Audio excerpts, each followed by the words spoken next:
My name is Ava Reed, and I am 65 years old. The day I retired, people clapped for me. They hugged me. They handed me flowers. They told me I had earned my rest. But no one tells you that sometimes retirement doesn't begin with peace. Sometimes it begins with eviction. The day I thought I was safe, I carried a small box home from my office that afternoon, 42 years of loyalty packed into a cardboard square. A ceramic mug, a framed photograph of Daniel at his college graduation, a farewell card signed with messages like, "Enjoy your freedom," and, "Time to relax." Relax. I smiled all the way home. I imagined evenings filled with baking, reading, and spending more time with my granddaughter Lily. I imagined finally breathing without an alarm clock dictating my existence. When I walked into the house, the air felt different. Quiet. Melissa stood at the kitchen counter, scrolling through her phone. "You're back early," she said without looking up. "I'm retired," I said gently, still smiling.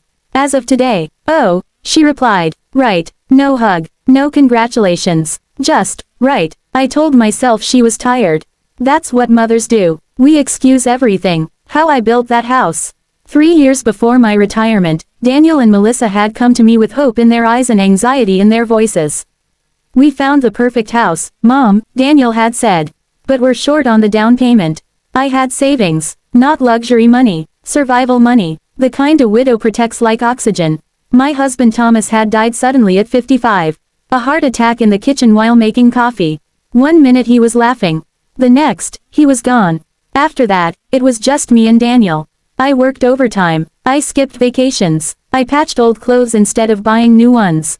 I saved every spare dollar because I was terrified of becoming a burden in old age. When Daniel asked for help, I didn't hesitate long. "What's mine is yours," I told him. Those words would echo later in ways I never expected. I transferred nearly all my savings for their down payment.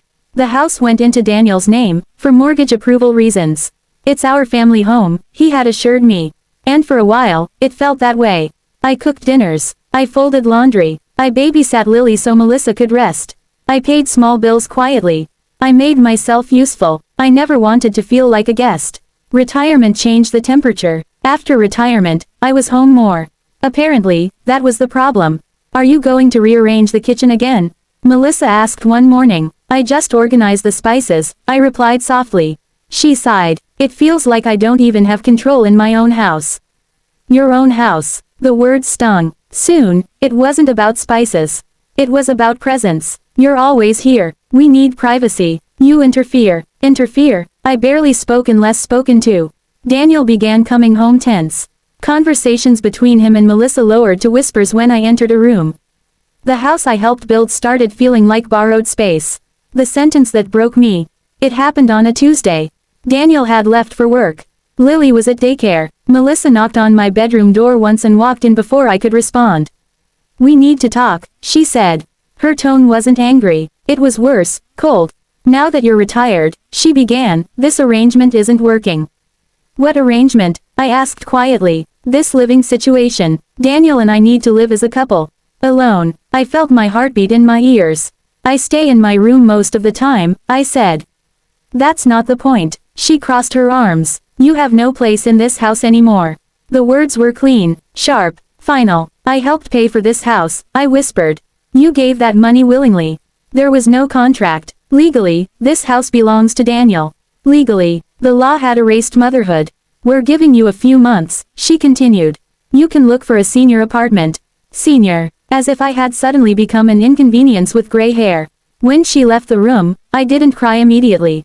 I just sat there, still, empty. A son's weakness. That night, I asked Daniel directly. "Do you want me to leave?" He wouldn't meet my eyes. "It's not about wanting, Mom. It's about what's best for everyone." "Is it best for me?" Silence. "I just don't want problems in my marriage," he said finally.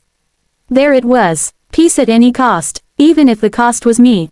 I went to my room and shut the door quietly.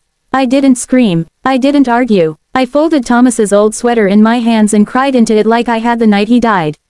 Because in that moment, I felt widowed all over again. The night I almost gave up. One night, lying awake, I asked myself a question that terrified me. If I disappear from this house, will anything really change? Would they feel relief? Would they breathe easier? I felt small, replaceable, like furniture that no longer matched the decor. But then I remembered something Thomas once told me. Ava, never shrink yourself to fit into someone else's comfort. I had shrunk for years. I had confused sacrifice with love. They are not the same thing. The turning point came in the park. Lily ran toward me, her tiny curls bouncing.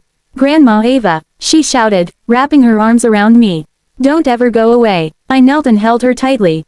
In her eyes, I was not a burden. I was home. That night, I made a decision. If I had to leave, I would not leave defeated. Standing up at 65. I visited the bank. I met a financial advisor. I gathered documents showing the large transfer I made for the house down payment. Mrs. Reed, the advisor said gently, this wasn't a small gift. You can legally pursue repayment. The word pursue felt heavy. But so did injustice. That evening, I called Daniel and Melissa into the living room. I won't beg to stay, I said calmly. But I will not walk away empty. Melissa's expression hardened. I invested my life savings into this house. If you want me gone, I expect my contribution returned. Daniel looked shaken. You'd take us to court. If I have to, I replied. Not because I want revenge. Because I want fairness. For the first time, they saw me not as a dependent mother, but as a woman with boundaries. After a long, tense discussion, we agreed on a repayment plan. It would take years, but dignity doesn't have a deadline. Leaving with my head high.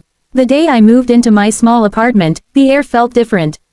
Not heavy, not tense, free. Daniel carried boxes silently. Lily cried and hugged my legs. Melissa stayed inside. Before I drove away, Daniel hugged me tightly.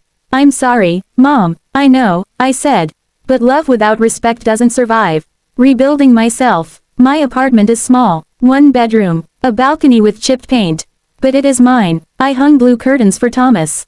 I planted herbs. I joined a book club. I started walking every morning at sunrise. I rediscovered parts of myself I had buried under duty. I laugh more now. I sleep better. Daniel visits with Lily every weekend. He tries harder. He listens more. Melissa remains polite but distant. And that's okay. Not every relationship must be warm to be peaceful. What I learned at 65. At 65, I learned. Children grow up, but parents must grow boundaries. Financial generosity without protection can become vulnerability. Sacrifice is beautiful, but self-erasure is tragic. And retirement is not the end of purpose, it is the beginning of self-respect. If you are a mother reading this, remember. Love your children, help them if you can. But never give so much that you disappear. Because one day, you may need to stand alone.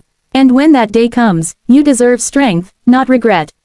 I am Ava Reed, 65 years old. I was told I had no place in that house. But I found my place in myself. And that is something no one can take away.